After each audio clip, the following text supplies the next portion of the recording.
स्वागत करता हूं आज की वीडियो में। कैसे हैं आप लोग? आशा करता हूं कि बढ़िया होंगे। दो इंपॉर्टेंट खबर के साथ आज की वीडियो प्रेजेंट करने वाला हूं। दोनों खबर आपके लिए इंपॉर्टेंट है। पहली बात, आज बाजार में बहुत ज्यादा हलचल आपको देखने को नहीं मिली, उसके पीछे आईटी शेयर्स का लुढ़कना है। अब आईटी शेयर्स में अचानक से जो गिरावट आई है ना, वो किसकी वजह से है? क्या आने वाले समय में यह गिरावट एक खतरा हो सकता है? क्योंकि यह इंपॉर्टेंट न्यूज है आज के बाजार में। और दूसरी, भारत और यूएस के बीच में ट्रेड डील हुई। अब ट्रेड डील होने के बाद काफी रास्ता क्लियर हो गया है। अगर आपके पोर्टफोलियो देखोगे ना, तो ऐसे स्टॉक्स काफी जो गिरे थे, अगर वो पॉजिटिव में है तो उनको क्या करना है उसके बारे में चर्चा करेंगे। मतलब रोड मैप क्लियर है कि भाई क्या करना होगा। क्योंकि एक पहला बहुत बड़ा पड़ाव, बहुत बड़ा जो इंसिडेंट है ना, भारत यूएस का ट्रेड डील ही चल रहा था। अगर अभी भी स्टॉक्स निगेटिव है तो क्या आपको करना होगा, सब कुछ एक मंत्रास टोटल बात करने वाले हैं। Market updates, IT shares, 1 lakh का बजट को लेकर मैं आपसे बता दूंगा कैसे आपको क्या करना होगा, किन बातों का ध्यान रखना होगा, कौन कौन से सेक्टर में निवेश करने का मौका हो सकता है, प्लस पोर्टफोलियो चेकअप। लेकिन सबसे पहले आप बाजार की हालचाल, बाजार में बहुत ज्यादा मूवमेंट देखने को नहीं मिला। और अगर आईटी स्टॉक्स में कोई ऐसी खराबी नहीं होती, डेफिनेटली आपको ये अच्छा खासा यहां तेजी देखने को मिल सकती थी। अगर मैं निफ्टी आईटी, पहली इंपॉर्टेंट खबर, निफ्टी आईटी अगर देखोगे ना सर, निफ्टी आईटी में लगभग 5% की गिरावट देखने को मिली है। अब उसके चक्कर में जितने भी ईटीएफ हैं वहां भी लगातार गिरे हैं। और जब भी निफ्टी में गिरावट होती है, खासकर आईटी सेक्टर में ना, वहां एक चिंता देखने को बनती है। अब उसके बारे में आपसे चर्चा करूंगा, फिर इसके बाद मैं आपको रोड मैप देने वाला हूं। जी हां, अगर मैं बात करूं तो एआई टूल, अब आपको पता है कि इस जमाने में ना खासकर लगातार डेवलपमेंट एआई सेक्टर में लगातार हो रहा है। सपोज सोचो कि जिस दफ्तर में आप काम कर रहे हो, जिस ऑफिस में काम कर रहे हो, अगर अचानक से बॉस एक दिन आपको बुला के बोले कि देखो यार, जो तो काम कर रहे हो ना, डेटा एनालिसिस वगैरह काम कर रहे हो, सेल्स डेटा चेकआउट कर रहे हो, मार्केटिंग डेटा चेकआउट कर रहे हो, तो अब आपकी जरूरत नहीं पड़ेगी। हमारे पास एक एआई टूल, मतलब एक रोबोट है जो आपके सारे काम कर सकता है, प्रॉपर एनालिसिस भी करेगा। सोचो क्या बीतेगी आप पे। यही सिचुएशन आज इंडिया में आईटी कंपनी की हो रही। केवल इंडिया की बात नहीं कर रहे हैं, इनफैक्ट अगर फॉरेन की बात करो, एनवीडिया इसी कंपनी में, वहां भी आज हालत खराब हो चुकी है। तो एचसीएल, इन्फोसिस की बात करें, एसेंचर की बात करें, नया एआई टूल जो कंपनी है जी एंथ्रोपिक, और इसने एक नया टूल लॉन्च किया है। और वो इनका दावा है कि ये टूल आपके लीगल डॉक्यूमेंट्स को रिव्यू कर सकता है, डेटा एनालिसिस कर सकता है, सेल्स एंड मार्केटिंग के टास्क को कम कर सकता है। मतलब इंसान की जरूरत धीरे धीरे कम हो जाएगी, ऐसा दावा है। यह सुनने के बाद आईटी स्टॉक्स में क्या धड़ाधड़ बिक्री चालू हुई। मतलब मैं दूसरे शब्दों में समझना चाहूं कि जगह स्कूल की बात करो, स्कूल कॉलेज में आप पढ़ने जाते हो, अचानक से आपको पता चले, या स्कूल वालों या टीचर को पता चले कि भाई टीचर की रिक्वायरमेंट नहीं होगी, एक रोबोट आएगा जो कंप्लीट पूरा चीज कहानी बताने वाला, एवरीथिंग सब कुछ करेगा, वो पढ़ाएगा, कॉपी चेकिंग वगैरह करेगा, एनालिसिस करेगा। इनफैक्ट बच्चों की माइंड भी रीड करने की क्षमता रहेगी। सोचो इतना बड़ा एडवांस। तो ये जैसे ही कंपनी यूएस में कंपनी ने नया ये लॉन्च किया अपना एआई टूल, इसके माध्यम से हड़कंप मच गई है। तो ये लगातार इसके क्या होगा, हो सकता है कि आने वाले समय में इंसानों की जरूरत कम हो जाएगी। ऐसा ऐसा फील हुआ आज कंपनी में, मतलब जो डेटा निकल के आ रहा है। तो इसके कारण लगातार सेलिंग चालू हुई, प्रेशर सेलिंग रहा, और इसी कारण आईटी स्टॉक्स में लगातार गिरावट हुई। आने वाले समय में कितना ये स्ट्रांग होगा ये तो वक्त बताएगा। लेकिन आज के मार्केट में ये इंपॉर्टेंट खबर थी। चलो वीडियो को लाइक कर देना अगर आपको न्यूज समझ में आए तो, क्योंकि मैंने बहुत ही सिंपल ये एंथ्रोपिक वाला जो चल रहा है ना, वो आज के मार्केट के लिए बहुत किसी को पता नहीं था, तो मैंने आपको बहुत ही सिंपल लैंग्वेज समझाने की कोशिश की। अगला इंपॉर्टेंट, अब इंडिया यूएस की ट्रेड डील हो चुकी। अब हमारे पास देखो क्लियर हो चुका है कि भैया, हम अगर आपके पास कोई पेनी स्टॉक है, आज भी अगर निगेटिव रिटर्न है, ट्रस्ट में गाइस को निकाल दो, क्लियर। ये जो कंप्लीट सिनेरियो है ना, देखो मैंने क्या लिखा है, stay from the penny stock. क्योंकि अगर डील के बाद अभी भी आपका निगेटिव है, मुझे लगता है यहां उसको टाटा बाय बाय कहने की बारी आ गई है। स्किल सीखना बहुत जरूरी, जैसे मैं आपसे हमेशा कहता हूं कि स्किल सीखो। आप कोई भी स्किल सीख सकते हो, इसमें ट्रेडिंग बहुत इंपॉर्टेंट पार्ट है, बिल्कुल सीख सकते हो। 40-30-20-10 का रूल आपको अप्लाई करना है। अगर आप शेयर मार्केट या बाजार की बात करें, इन्वेस्ट कर रहे हो, अगर मैं आपको बताऊंगा 40-30-20 कैसे करना है, मैं आपको बताऊंगा। ये रूल इंपॉर्टेंट है।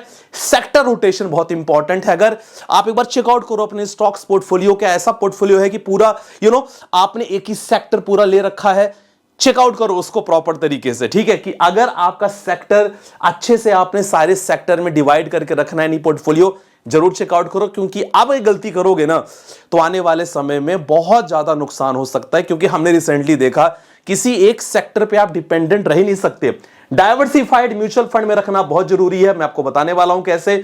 और खासकर रीचेकिंग एक साल में, एटलीस्ट एक साल में या 6 महीने में सॉरी, आप अपने स्टॉक्स पोर्टफोलियो जरूर चेकआउट कर लो। ये सारा चीज गाइस, ये सारा चीज हमने ना अपने स्टॉक्स वीआईपी पोर्टफोलियो, जब भी आप लोग ना प्लान वगैरह लेते हो, मैं सब चीज करके आपको देता हूं, ठीक है। अब 1 लाख का बजट जब है आपके पास, सबसे पहले अपना म्यूचुअल फंड्स की कैटेगरी देखना चालू करो कि म्यूचुअल फंड्स में आपने किस तरह पोर्टफोलियो बनाया है। अगर आपने म्यूचुअल फंड्स लिया है, मैं आपसे 2 चीज बातें कहूंगा कि इनफैक्ट आपको small cap, mid cap, multi assets और फ्लेक्सी कैप फंड्स जरूर रखो। खासकर लमसम की मैं बात करूं ना, मल्टी एसेट्स और फ्लेक्सी कैप फंड्स में लमसम आप कर सकते हो, लेकिन एसआईपी भी कंटिन्यू रखो स्मॉल कैप, मिड कैप में, क्योंकि शॉर्ट टर्म में आपको हेल्प करेंगे मल्टी एसेट्स और फ्लेक्सी कैप या combination of large and mid cap, लेकिन लॉन्ग टर्म में आपको अच्छा पैसा बना देंगे स्मॉल कैप, मिड कैप। अगर एग्री करते हो तो कमेंट में मेंशन करना अगर आपका ऐसा पोर्टफोलियो है, डेफिनेटली बहुत अच्छे चांसेस है रिटर्न बनने के। ये हमारा म्यूचुअल फंड हो गया। और मैंने जो रेशियो बताया था सर ना, ये आपका होगा लगभग 40%। म्यूचुअल फंड में 40% तो आप लॉन्ग टर्म पे आप अपना कैपिटल देखो, उसका 40% देख लो भैया, 40%। एग्जांपल 10,000 आप निवेश कर रहे हो, 4,000 आप म्यूचुअल फंड में कर सकते हो। ईटीएफ भी जरूर रखो, खासकर ईटीएफ में निफ्टी 50 बीज, निफ्टी नेक्स्ट 50 में कहूंगा ट्राई टू आप रखो इसको, लॉन्ग टर्म में अच्छा खासा दे सकता है। तो अगले अगर मैं बात करूं खासकर कॉमोडिटी सेक्टर, अब कॉमोडिटी सेक्टर हमने रिसेंटली 2025-26 में गोल्ड का देख लिया, तो गोल्ड, सिल्वर हो गया, कॉपर वगैरह हो गया। इसमें कॉमोडिटी सेक्टर में बहुत सारे ऐसे ईटीएफ आते हैं जिसमें निवेश प्लान कर सकते हो। अगर आप डालोगे ना ग्रो पे, कहीं पे गूगल कर सकते हो, तो निपॉन का हो गया, मोतीलाल हो गया, ये ऐसे ऐसे एएमसी हैं जिनके पास अच्छे खासे सारे रहते हैं। खासकर निपॉन का गोल्ड ईटीएफ, अगर बात करें हम टाटा का गोल्ड ईटीएफ हो गया, आईसीसी प्रूडेंशियल, ये तीनों कंपनी एएमसी बहुत बड़ी हैं, बिल्कुल इसको स्टडी कर सकते हो आप। तो आपने देखा ओवरऑल 40% आपने म्यूचुअल फंड में कर लिया, 20% हमने ईटीएफ में कर लिया, बाकी अगर रख सकते हैं कम्युनिटी में। और बाकी जो अपने स्टॉक्स पे जरूर देखो कि भाई आपके स्टॉक्स की कंडीशन क्या है। खासकर इस समय अगर स्टॉक की कंडीशन देखोगे आपके पास ना पोर्टफोलियो में, लार्ज कैप स्टॉक्स कोशिश करो 50% रखो, मिड कैप स्टॉक चेक करो 30% रहे, और खासकर small cap 20% for the long term रख सकते हो। लॉन्ग टर्म बोले तो कम से कम मोर देन 5 ईयर्स, ये आपका टारगेट होना चाहिए। लेकिन स्मॉल कैप में ध्यान रखना, कंपनी आपका देखो, ये कंपनी ऐसी होनी चाहिए, मार्केट कैप आपको देखना चाहिए कि भैया मार्केट कैप कैसा है। Market cap should be more than 10,000 20,000 crore. Company का डेटा आपका इंपॉर्टेंट है, कंपनी का बैकग्राउंड चेक करो कि भाई कंपनी क्या काम करती है, क्या सस्टेन कर सकती है, और क्या कंपनी लॉन्ग टर्म में रन हो सकता है। इन चीजों को आपको देखना बहुत इंपॉर्टेंट है। उसका पी रेशियो चेक करना बहुत इंपॉर्टेंट है।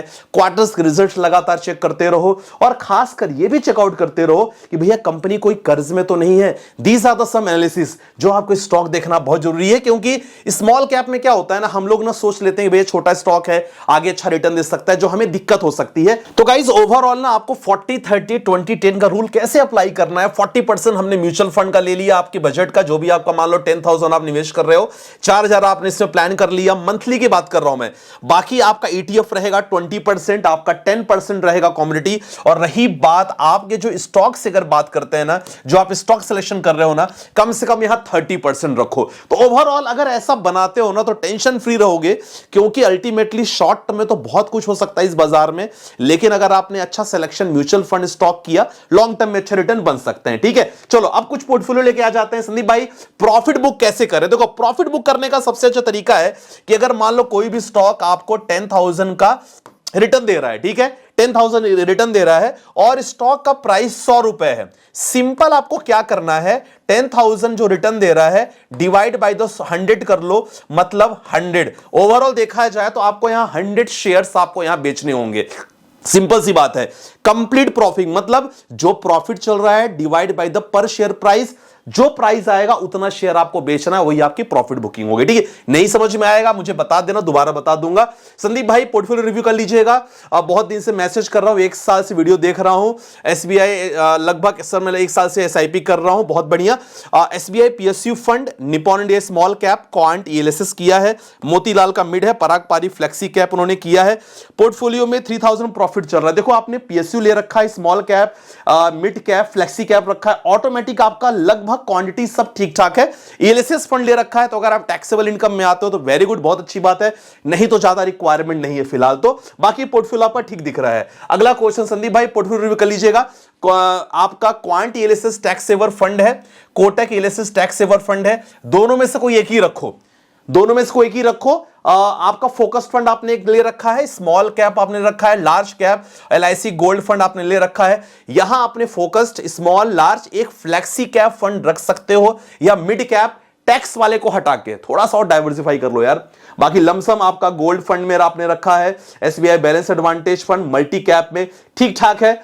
एसबीआई एएमसी आपने ज्यादा रखा है, कोशिश करो थोड़ा सा एचडीएफसी वगैरह मोतीलाल भी ले सकते हो। अगला क्वेश्चन संदीप भाई पोर्टफोलियो रिव्यू कर लीजिएगा। Quant small cap, Tata small cap, Parag Parikh flexi cap, Nippon small cap. Small cap बहुत ज्यादा है, आप एक स्मॉल कैप कम करके एक मिड कैप फंड ले सकते हो और मोर देन 5 इयर्स का प्लान यहां कर सकते हो। तो माय डियर फ्रेंड्स, आज की वीडियो में आई हो आपको समझ में आ गया होगा कि इंडिया यूएस ट्रेड डील के बाद किस तरह अपने म्यूचुअल फंड स्टॉक्स पोर्टफोलियो किस तरह आपको क्रिएट करना है, पोर्टफोलियो किस तरह बनाना है। अगर आपने बना दिया है तो किस तरह आप उसको मैनेज कर सकते हो, किस तरह रिव्यू कर सकते हो। और क्योंकि रिसेंटली हमने साल 2 साल में देख लिया कि भाई जब तक आपका पोर्टफोलियो डाइवर्सिफाइड नहीं होगा, कहीं ना कहीं कुछ चीजों से आप चूक जाओगे। कहां लमसम करना है, कहां एसआईपी, मैंने आपको इस वीडियो में बता दिया है। प्लस आईटी स्टॉक आज जो गिरे उसका रीजन आपको पता चल गया हो, तो आई होप आपको समझ में आ गया होगा। बाकी मिलते हैं नेक्स्ट वीडियो के साथ, अपना ध्यान रखिएगा, बाय बाय, टेक केयर, जय हिंद गाइस।